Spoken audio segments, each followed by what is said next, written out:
اعوذ باللہ من الشیطان الرجیم بسم اللہ الرحمن الرحیم احل لکم لیلۃ الصیام الرفث الی نسائکم۔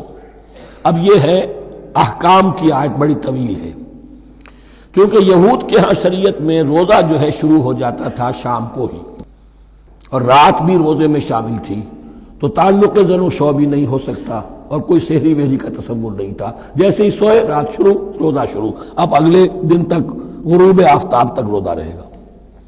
ہمارے ہاں روزے میں نرمی کی گئی ہے، ایک تو یہ کہ رات کو اس سے خارج کر دیا، روزہ دن کا ہے، اور رات کے وقت تعلق زن و شو بھی ہے، کھانا پینا بھی ہے، جو پابندیاں روزے کی ہیں وہ سب اٹھ گئی۔ لیکن ہو یہ رہا تھا کہ لوگ سمجھ رہے تھے کہ شاید وہی جو احکام ہیں یہود کے ہاں شاید وہی ہمارے ہاں بھی ہیں، اس لیے وہ ایسا بھی ہوتا تھا اپنے جذبات میں بیویوں سے مقاربت کرتے تھے، لیکن دل میں سمجھتے تھے کہ ہم نے غلط کام کیا ہے۔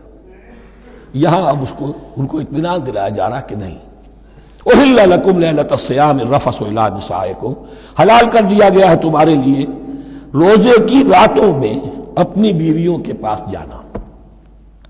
ہن لباس لکم وانتم لباس لہن، وہ پوشاک ہے تمہارے لیے، تم پوشاک ہو ان کے لیے۔ بڑا بلیغ کنایا ہے یہ، جیسے لباس میں اور جسم میں کوئی پردہ نہیں ہے، لباس ہی تو پردہ ہے نا، لباس میں اور جسم میں تو کوئی پردہ نہیں، ایسے ہی بیوی میں اور شوہر میں کوئی پردہ نہیں۔ ہن لباس لکم وانتم لباس لہن۔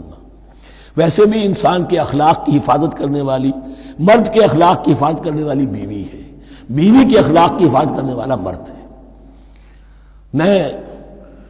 وہ مجھے اقبال کا شعر یاد آ رہا تھا، تعلیم نئی ہو کہ پرانی، نسوانیت زن کا نگہباں ہے فقط مرد۔ نہ پردہ نہ تعلیم نئی ہو کہ پرانی، نسوانیت زن کا نگہباں ہے فقط مرد۔ بہرحال ایک دونوں کے لیے وہ ایک ضرورت بھی ہے، ان کی پردہ پوشی بھی کرتے ہیں ایک دوسرے کی، اور اس طریقے سے لباس کی جو ہے اس میں کنایا کیا گیا۔ علم اللہ انکم کنتم تختانون انفسکم، اللہ کے علم میں ہے کہ تم اپنے آپ کے ساتھ خیانت کر رہے تھے، ایک کام کر رہے تھے جو گناہ نہیں ہے، لیکن تم سمجھتے تھے گناہ ہے، تو اپنے آپ سے خیانت ہو گئی کہ نہیں؟ اصلاً وہ گناہ نہیں تھا لیکن تمہارے علم میں نہیں تھا، لیکن تم یہ سمجھتے ہوئے بھی کہ یہ ممنوع ہے، اس کا ارتکاب کر رہے تھے۔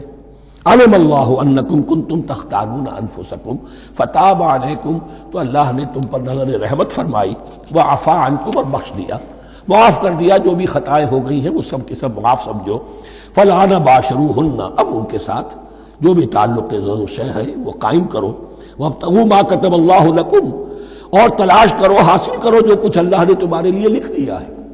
کیا لکھ دیا ہے؟ ایک تو اولاد، تعلق زد و شو میں، اور ایک سکون ہے کہ جو اللہ تعالیٰ نے اس میں رکھا ہے، لِتَسْكُنُوا إِلَيْهَا، قرآن مجید میں یہ الفاظ آئے، ایک تسکین ہے، سکون ہے، اعصاب کا تناؤ جو ہے وہ اس کے بعد جو ہے اس کے اندر ایک سکون کی کیفیت پیدا ہو جاتی ہے۔ اور یہی اس میں حکمت ہے کہ حضور اپنے ہر سفر میں ہم ایک زوجہ محترمہ کو ضرور ساتھ رکھتے تھے، اس لیے کہ قائد کو، سپہ سالار کو کسی وقت بڑی ایسی یعنی پریشان کن صورتحال میں فیصلے کرنے پڑتے ہیں، جذبات پر دباؤ ہوتا ہے اور اعصاب پر دباؤ ہوتا ہے، تو ساتھ اگر کوئی اہلیہ بھی موجود ہو تو اس میں، اور اس کے بہترین مواقع سیرت میں آئے ہیں، وہ پھر کسی وقت میں بیان کروں گا۔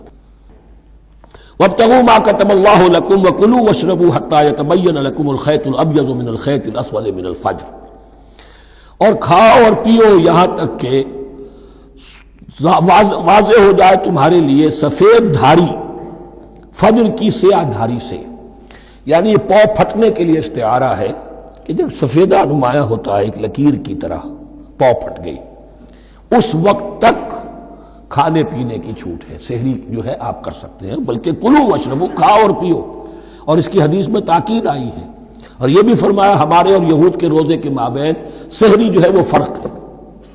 تسحروا فإن فی السحور برکہ، سحری ضرور کیا کرو اس لیے کہ سحری میں برکت ہے۔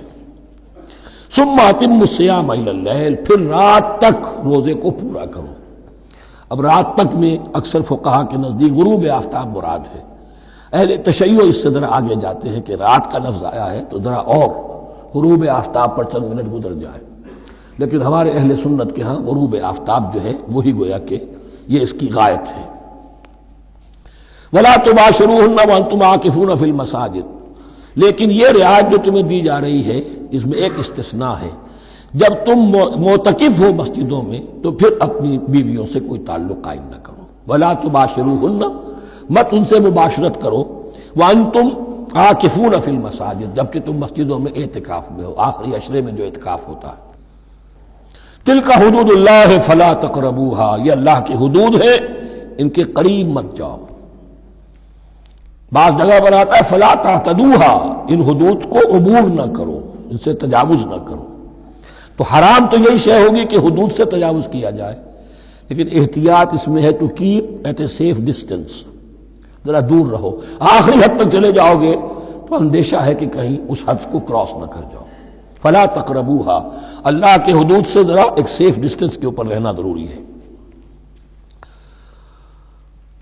کذالک یبین اللہ آیاتہ للناس، اسی طرح اللہ تعالیٰ واضح کرتا ہے اپنی نشانیاں لوگوں کے لیے، لعلہم یتقون، تاکہ وہ تقوی کی روش اختیار کر سکیں، بچ سکیں۔ اب وہ لٹمس ٹیسٹ والی آیت آ گئی، تقوی کا ٹیسٹ کیا ہے؟ روزہ اس لیے فرض کیا کہ تقوی پیدا ہو جائے، یہ سارے احکام تمہیں دیے جا رہے ہیں تاکہ تمہیں تقوی پیدا ہو جائے۔ ٹیسٹ کیا ہے؟ تقوی کا لٹمس ٹیسٹ عقل حلال، یہ نہیں ہے کوئی نیکی نہیں۔ وَلَا تَأْكُلُوا أَمْوَالَكُمْ بَيْنَكُمْ بِالْبَاطِلِ، اپنے مال آپس میں باطل طریقوں سے ہڑپ نہ کرو۔ وَتُدْلُوا بِهَا إِلَى الْحُكَّامِ، اور اپنے مال کو ذریعہ نہ بناؤ حکام تک پہنچنے کا۔ لِتَأْكُلُوا فَرِيقًا مِنْ أَمْوَالِ النَّاسِ بِالْإِثْمِ، تاکہ تم لوگوں کے مال کو ہڑپ کر سکو گناہ کے ساتھ، وَأَنْتُمْ تَعْلَمُونَ، اور تم اس کو جانتے بوجھتے کر رہے ہو۔ جو شخص اس معیار سے تو اس سے باز آ گیا وہ ہے متقی۔ یہ لٹمس ٹیسٹ ہے، ورنہ نمازوں کی تعداد، روزوں کی تعداد اور حرام کھانا تو تقویٰ نہیں۔ یہ میں حیران ہوتا ہوں کہ اب اس پر کبھی غور نہیں کیا ہے لوگوں نے کہ یہ آیت کہاں سے آ گئی درمیان میں۔ روزے کے احکام اور اس کے بعد قتال کے احکام بھی شروع ہوں گے، حج کے احکام شروع ہوں گے، یہ بیچ میں آیت۔ واقعہ یہ ہے کہ جیسے روزے کی حکمت کا نقطہ عروج کیا ہے، وَإِذَا سَأَلَكَ عِبَادِي عَنِّي فَإِنِّي قَرِيبٌ، روح انسانی میں ایک طلب پیدا ہو جائے تقرب اللہ کی۔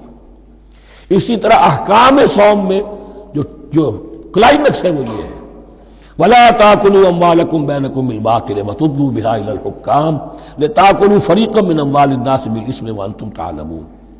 صدق اللہ العظیم۔